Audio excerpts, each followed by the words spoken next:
ছেলেরা যদি 4টা বিয়ে করতে পারে তাহলে মেয়েদেরও 4টা কেন, মেয়েরাও বেশি করবে, কারণ মেয়েদের এনার্জি অলওয়েজ বেশি থাকে। ছেলেরা যদি 4টা বিয়ে করা হয় মেয়েরা কেন পারবে না? অবশ্যই পারবে, তার কারণ ছেলে মেয়ে সমান অধিকার।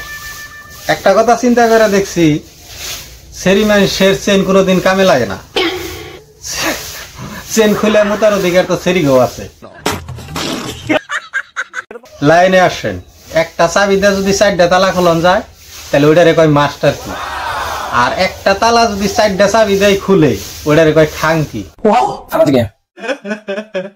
ধরেন আপনি 4টা ইন্দুর ভালো, কিন্তু আপনার কাছে গর্ত আছে একটা, বাইরে প্রচুর বৃষ্টি, 4টা ইন্দুরের একসাথে গর্তে ঢুকতে হবে, সেই সঙ্গে কি করবেন? লাভ উপরে নিচে মিলে আরো ফুসা আছে 2টা, কিন্তু 4 নম্বর ইন্দুরটা দিলে কোনটা যাব? নাকের ফুসা দেয় নাকি কানের ফুসা দেয়? তার মধ্যে আবার মাসে থাকে 7 দিন লকডাউন। একজন মানুষে যদি 4টা বিয়া করে, 4 ঘরে যদি 10 জন পোলাহান হয়, বাপের নাম কিন্তু একটাই কব। আন্নে যদি 4টা বিয়া করেন, সেই ঘরে যদি একজন পোলাহান হয়, বাপের নাম কি কব?